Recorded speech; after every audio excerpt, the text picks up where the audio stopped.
रुद्रप्रयाग का ये हाहाकारी मंजर है जहां देखते ही देखते पूरी पहाड़ी भर भरा कर गिर गई। तस्वीरें बेहद ही डरावनी है, जिसमें सैकड़ों टन मलबा कुछ ही सेकंड्स में रोड पर आ गया। रुद्रप्रयाग में जिला मुख्यालय के ठीक सामने जवाड़ी बाईपास की ये घटना है। वहां मौजूद लोग दहशत में आ गए।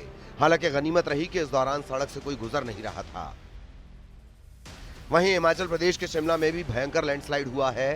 कसुमटी इलाके में अचानक चट्टान दरक गई। इसके बाद सड़क मार्ग भी बंद हो गया। हिमाचल प्रदेश में खराब मौसम की वजह से लगातार लैंडस्लाइड की घटनाएं बढ़ गई हैं। पहाड़ों पर खतरा बना हुआ है तो वहीं मैदानों में सैलाब डरा रहा है। मथुरा में यमुना नदी का जलस्तर लगातार बढ़ रहा है। 10 लाख क्यूसेक से ज्यादा पानी छोड़ा गया है, जिसकी वजह से कई घाट पानी में डूब चुके हैं। प्रशासन ने भी अलर्ट जारी कर दिया है। लोगों से तटीय इलाकों से दूर रहने की अपील की गई है। एहतियात के तौर पर जिला प्रशासन नजर बनाए हुए है। वहीं लोगों से जो आने वाले श्रद्धालु हैं उनसे भी जिला प्रशासन अपील कर रहा है कि वो गहरे पानी में न जाएं, क्योंकि यमुना का जलस्तर लगातार बढ़ रहा है। फिलहाल अभी यमुना खतरे के निशान से नीचे है, लेकिन यमुना के जल में लगातार वृद्धि देखी जा रही है। कानपुर में गंगा का जलस्तर फिर बढ़ने लगा है। कई गांव बाढ़ की चपेट में आ सकते हैं। पिछले कई दिनों से लोगों को राहत थी, मगर एक बार फिर से गंगा का जलस्तर बढ़ा है और ये खतरे के निशान के करीब पहुंचता जा रहा है। अगर अधिकारियों की माने तो अधिकारी जहां एक और मॉनिटरिंग कर रहे हैं, तो वहीं 1.5 लाख क्यूसेक पानी अभी तक छोड़ा जा चुका है। कानपुर के बैराज के 300 गेट खोल दिए गए और ऐसे में गंगा किनारे रहने वाले 40 से ज्यादा गांवों पर अब खतरा मंडराने लगा है।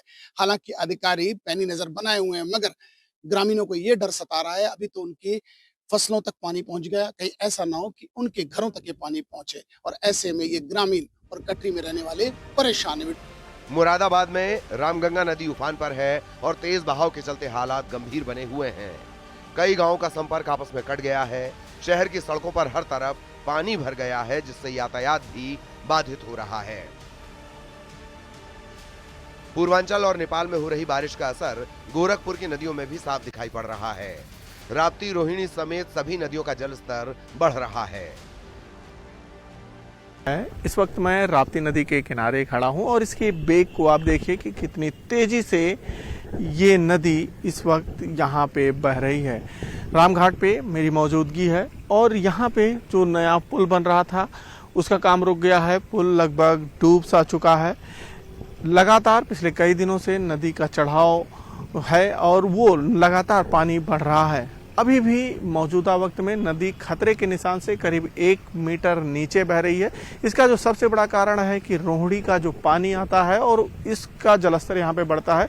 रोहिणी अभी करीब 1.5 मीटर नीचे है, तो उस कारण से ये नदी अभी 1 मीटर नीचे है। इसके आगे घाघरा और गंगा में चूंकि बाढ़ की स्थिति है, तो धीरे धीरे पानी का ठहराव हो रहा है और इस कारण से नदी जो है अभी बढ़ रही है। दिल्ली में हुई भारी बारिश के बाद यमुना नदी का जलस्तर बढ़ गया है, जिससे निचले इलाकों में बाढ़ का खतरा मंडरा रहा है। यमुना नदी खतरे के निशान से कुछ मीटर ही नीचे बह रही है। बिहार के मुंगेर में हालात सबसे ज्यादा खराब नजर आते हैं। गंगा के बढ़े जलस्तर की वजह से निचले इलाके जलमग्न हैं और लोगों के घरों तक में पानी है, जिसकी वजह से लोग मजबूरन छतों पर ठिकाना बनाने को तैयार हैं। बिहार के आरा में बाढ़ ने लोगों के लिए मुश्किल खड़ी कर दी है। भारी बारिश के बाद गंगा नदी खतरे के निशान से ऊपर बह रही है, जिसकी वजह से कई गांवों में बाढ़ का पानी घुस चुका है। Bureau report, news 18।